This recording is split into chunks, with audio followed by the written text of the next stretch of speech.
안녕하세요. 유튜브를 통해 처음 인사드리는 닥가남입니다. 말씀드리기 앞서 전 심리학 혹은 인류학, 철학 등 전문적으로 배운 것이 일절 없으며 그저 제가 30년 넘게 살며 느끼고 경험했던 것을 토대로 순전히 주관적으로 이야기를 풀어나가 볼까 합니다. 많은 악플들이 달리거나 반대로 이 내용에 관해 공감하시는 분들도 있을 것이며 이 영상이 그대로 묻힐 수도 있겠지만 제 생각을 전달하는 것에 의의를 두어 영상을 제작해 보았습니다. 바로 본론으로 들어가 보겠습니다.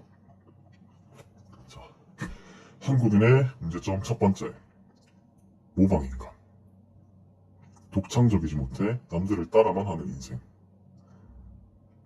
자극적인 주제로 느껴져 고깝게 반응하실 수도 있습니다. 하지만 제가 느꼈던 바로는 그렇습니다.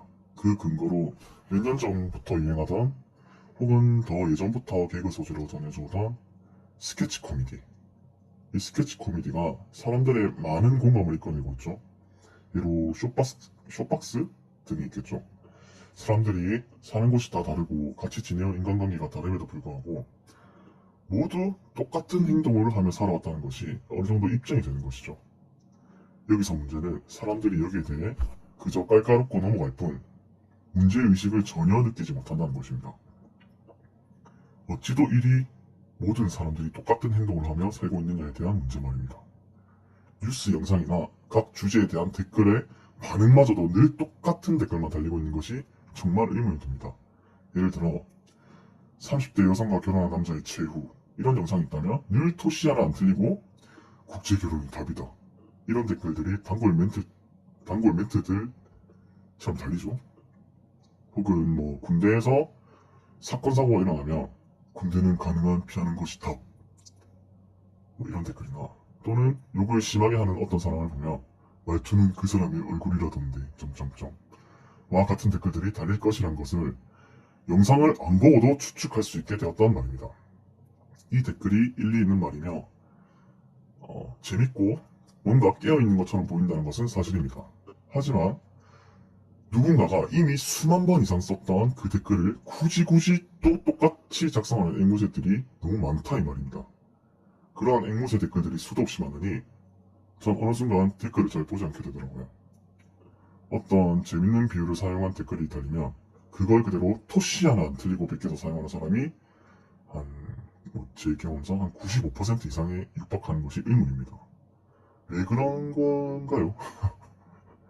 차라리 저처럼 독창적인 말을 할 수 없다면 침묵을 유지하는 것이 더 좋은 방법이라고 생각합니다. 옷을 입는 것도 똑같고 헤어스타일도 똑같고 이런 것들은 이미 예전부터 문제점으로 인식되어 있는 부분이라 이 영상에선 생략하지만 사회 발전을 위한 첨언을 날릴 때에도 누군가가 썼던 말을 똑같이 인용하는 것이 정상적이라고 생각하지 않습니다.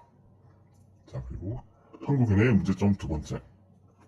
인정하지 못하고 잘못을 인지하지 못한다는 것입니다. 앞서 설명한 모방 인간의 근거로 거의 대부분의 사람들이 인스타그램 등의 SNS를 사용하고 있음을 알 수 있습니다. 저는 그간만 나왔던 사람들에게 꼭 하는 질문이 있습니다. 당신이 SNS를 하는 이유가 무엇이냐고요. 여기서 나오는 대답은 99% 이상 일치합니다. 추억용으로 두고 보려고요. 사람들과 소통하고 싶어서요. 자, 여기서 맹점은 추억용으로 두고 보고자 하면 비공개로 전하는 방법이 있고 사람들과 소통하고자 하면 직접 목소리를 들으며 할 수 있는 전화나 영상통화 혹은 직접 만나는 방식이 있겠죠. 그 어떤 누구도 관심받고 싶고 자랑하고 싶어서라는 말을 입 밖에 내지 못합니다. 그 사실을 인정하는 것이 부끄럽게 느껴진다면 SNS를 하지 않는 것이 옳지 않을까요? 이 두 가지 이유를 제외하고 SNS를 하는 이유가 있다면 제게 알려주세요. 제가 최대한 수용하겠습니다. 여기서 말하는 SNS는 사업용이나 마케팅 수단이 아닌 개인 계정을 뜻하고 있습니다.